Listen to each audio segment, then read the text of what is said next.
വ്യാപക പ്രതിഷേധത്തിന് പിന്നാലെ ദക്ഷിണ കൊറിയ പ്രഖ്യാപിച്ച അടിയന്തര പട്ടാള നിയമം പിൻവലിച്ച് പ്രസിഡന്റ് യൂൻ സുക് യിയോൾ.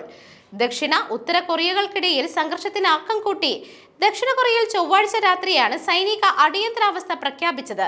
നിയമം പ്രഖ്യാപിച്ച് 6 മണിക്കൂറിനുള്ളിലാണ് പട്ടാള നിയമം പിൻവലിച്ചുകൊണ്ട് ഇപ്പോൾ ഉത്തരവിറക്കിയിരിക്കുന്നത്. പട്ടാള നിയമം പ്രഖ്യാപനത്തിന് പിന്നാലെ രാത്രി സൈന്യം പാർലമെന്റ് വളഞ്ഞിരുന്നു. ഇതോടെ വലിയ പ്രതിഷേധങ്ങൾ ഉയർന്നു. പിന്നാലെയുണ്ടായ രാഷ്ട്രീയ നാടകങ്ങൾക്കിടെ സൈനിക ഭരണം നിരസിച്ച് പാർലമെന്റ് അംഗങ്ങൾ വോട്ട് ചെയ്തു. പ്രതിഷേധം ശക്തമായതോടെയാണ് പട്ടാള നിയമം പിൻവലിച്ചിരിക്കുന്നത്. വിന്യസിച്ച സൈനികരെ സർക്കാർ പിൻവലിച്ചുവെന്നും മന്ത്രിസഭാ യോഗത്തിന് ശേഷം സൈനിക നിയമം പിൻവലിച്ച് ഔദ്യോഗിക അറിയിപ്പിറക്കുമെന്നും യൂൻ സുക് യിയോൾ വ്യക്തമാക്കി. പിന്നാലെ പട്ടാള നിയമം പിൻവലിച്ച് ഉത്തരവിറക്കുകയുമായിരുന്നു. ചൊവ്വാഴ്ച രാത്രി YTN ടെലിവിഷനിൽ നടത്തിയ അടിയന്തര ദേശീയ പ്രസംഗത്തിൽ നാണം കെട്ട ഉത്തര കൊറിയൻ അനുകൂല രാഷ്ട്ര വിരുദ്ധ ശക്തികളെ ഉന്മൂലനം ചെയ്യുമെന്ന് പ്രഖ്യാപിച്ചുകൊണ്ടാണ് ദക്ഷിണ കൊറിയൻ പ്രസിഡന്റ് യൂൻ സുക് യിയോൾ രാജ്യത്ത് സൈനിക അടിയന്തരാവസ്ഥ പ്രഖ്യാപിച്ചത്.